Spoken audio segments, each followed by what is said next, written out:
Okay, let's do this! My youth is yours, tripping on skies, sipping waterfalls. My youth is yours, run away now and forever. My youth is yours. Welcome to the summer series here on this channel called Diary of a High School Grad, or Graduate, if you want to be formal. It's basically where I read you this entire journal throughout the summer. This is the journal that I kept right after I graduated high school until I moved into my freshman year dorm, and it captures really such an essence of youth, I feel like, and like highs and lows, ups and downs, adventures and misfortunes and all that fun stuff. So I thought, why not better way to share it than to create these audio things that I've been doing. As always, the previous episodes are listed down below, so make sure you are caught up so you know what's up. Today's entry is Thursday, June 12th, 2014, and in one big whoosh, it all was suddenly over, and I find myself in my room, a small organism in comparison to the extreme piles of responsibilities I have ceased to continue this past week of insane days, full with activities that require me to live in the moment in order to remember it more precisely, like right now. A time where I find myself curled in a ball in my bed, as if in shock, trying to process everything that happened. There are so many conversations I wish not to forget. Little smiles or hugs, the way my feet felt when walking on the glazed tiles. I was sliding. Tonight, after months of stressful planning and painful conversations between my parents, it all proved worthy as I celebrated my graduation and birthday party. Oh, the stress of planning and hosting. I do not know how it is possible to do without all the knots in my muscles, zits on my chin, and bags under my eyes. I learned how much work it is even in simply setting up. I felt very concerned and crunched on time, however I do not know why, for nobody really came, and even when they did, it was so spread out that it constantly looked empty. That part was hard. It made me sad and upset as to what people would think. I was kind of hurt by how many grad parties I made an effort to go to and they did not return the favor, but I must not look at it from such a negative perspective, for I must remember how the importance comes from the quality, not quantity, and I am very grateful and fortunate for those who did come to support me, as well as our valued conversations. On the bright side of a small turnout is I got to really talk to those I desired to. Miss the first. She had her own art show to get to, so it means all the much more that she took time beforehand to see me. What a doll. She's so kind, I truly value her ever so dearly. She showed me this unbelievable charm necklace that she wore, little gold charms dangled like flower petals, weighed down by morning dew, with grace. Each charm held so much importance and such a symbol for either where she came from or who she is, or a part of her life that makes her story all the more amazing. It was the gold cap and tassel that stuck out to me first, and as she grasped to hold them, she showed me the engraving. Her mother's name, a tiny summer date, year 60, when her mom graduated. A jade Buddha outlined in gold, a gift from her husband Eddie when they were very young. An Eiffel Tower commemorating the chapter in her life when she lived in Paris. My favorite, a constellation of the Libra, little shiny silver to represent the stars. A gift from a dear friend, if I remember correctly, and I tried very hard, for I do not want to forget anything we speak of together. One day I will not be so fortunate as to have her so near to me in life. I want to soak up everything, write her down on paper, either in here or in a novel, so she will live and be with me for all eternity. Miss was next. My heart and stomach did that thing inside. It must be why people use the saying jump for joy, because I was leaping everywhere. She has this green purse. It's quite large and the color of pear skin, and she carries it everywhere. I see it sitting underneath her desk in her office when we chat, and next to the table and chair when we grab coffee. I guess it's how I can point her out or identify as who she is when I see her arrive in the mornings, that green bag just resting on her shoulders. Or in the evenings when I catch her go and I know she's leaving, for she's got the bag. Anyway, I saw that green purse as someone pulled back the doors, and I do not recall who I was small-talking to before, because immediately seeing her I lit up and forgot everything. I was so happy. Although she always told me from the very start that she'd be there, and we said goodbye last night with a see you tomorrow, her arrival still took me by surprise. I could have landed on the moon, I was jumping so high of joy. Nobody was really there. Bad when I felt almost embarrassed not to have more people present, but good because I got to chat with her a lot. I heard little snippets of stories between greeting others, whom I not necessarily wish to greet, except lovely Layla. I really hope Layla feels good about coming. Not a lot of people were there, and she came alone, too. I wish I didn't have to leave her to talk to people as they arrived. I wanted to be with her, and even more so Miss. I think it's starting to become real that she's leaving in a matter of days, and I will probably only see her once or twice if I am lucky before then. That really scares me. Distance is scary. It's painful to even think about. I saved her card for last. I wanted to savor it, read it aloud, and soak in every word which she thought, wrote, and shared with me. I believe this is the first tangible thing, besides food, that I have from her, and I am treasuring it so much. The long note I must have read over and over again to a point of memorization. She told me we create family where there is a void, and to her I am the little sister she never had. It took me a few reads not only to comprehend that I am like the younger sister, but it suddenly hit me that she may not be in reference to a void in my family, but one I filled in her own.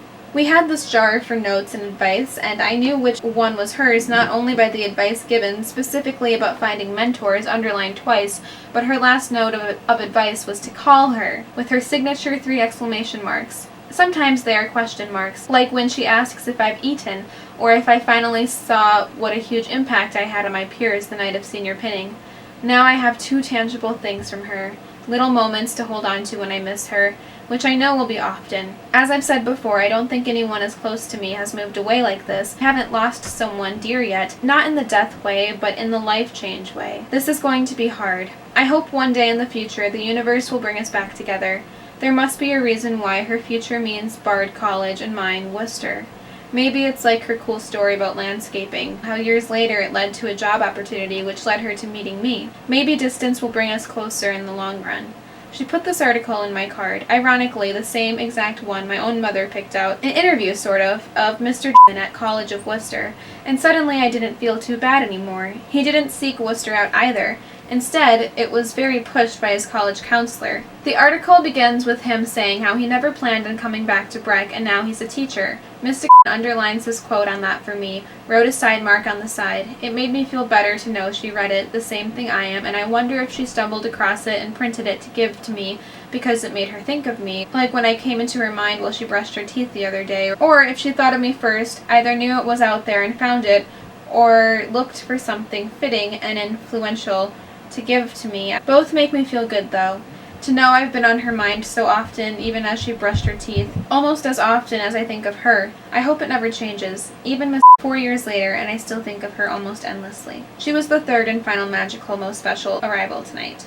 It's funny how the world works at times, and I found a perfect example of my not-so-exercised 6th sense. She came to my consciousness tonight, making me wonder if she was still going to stop by or not, because we were getting late. I just assumed something came up, but she kind of slipped my mind, got lost behind all my efforts to mingle, and suddenly she crossed my mind a lot. So powerful, I felt almost controlled, and just like that she appeared. I believe in the idea where if you think of a person long and hard enough, they'll feel that strong force and think of you too. Hence why I think of people who mean so much to me so hard. Well, I believe she must have been thinking of me quite often today and on her way here, as she appeared as soon as my mind began to wonder about her. She walked through the doors and I finally met her fiancé. We were talking of Virginia Woolf's published journals, Sylvia Plath's too, and when the first emails will be published.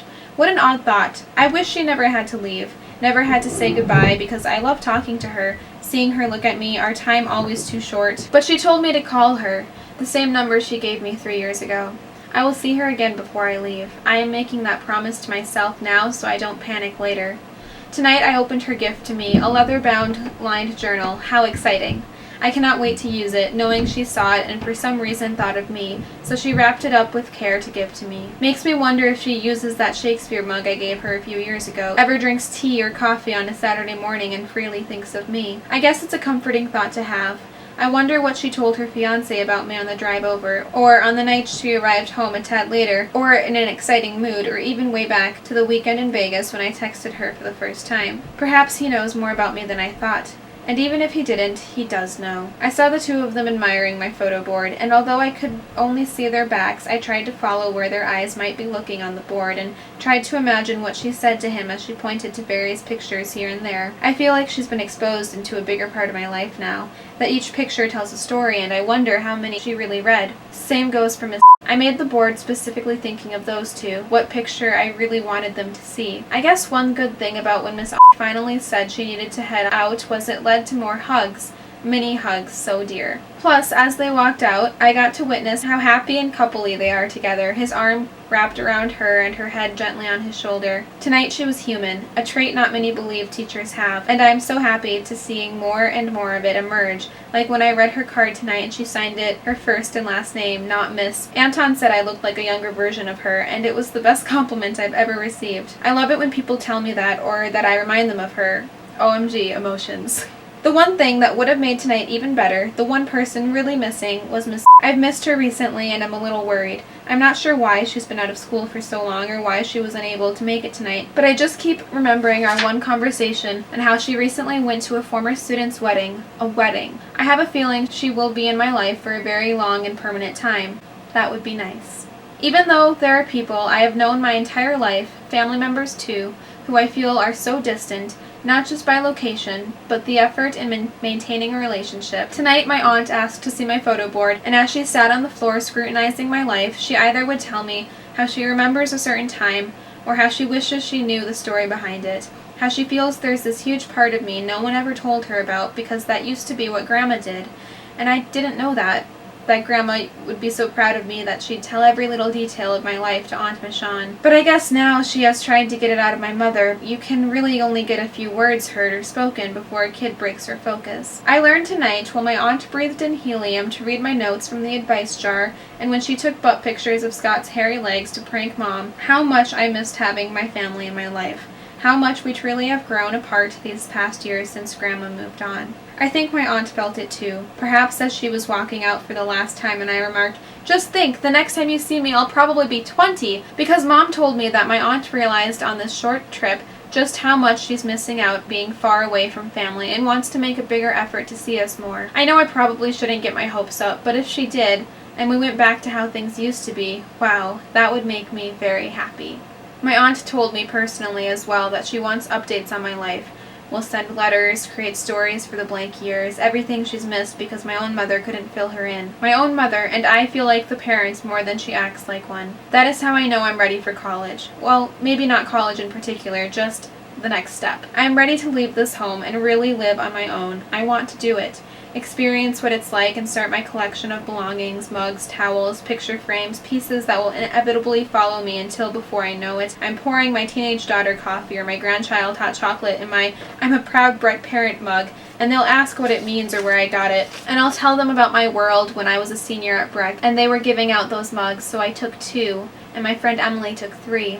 It's going to make a great story one day. I guess everything I'm experiencing right now will become one worth telling. But tonight it's happening, and I'm here and I'm present and engaged, and I'm pretty content with the universe. Not mad, but not happy either, because if I finally admit that I'm feeling what I believe to be happiness, then I am afraid of what to call the emotion when I am not feeling this one, and how far I should plummet if I continue contently like this, or if I shoot up to elated emotions.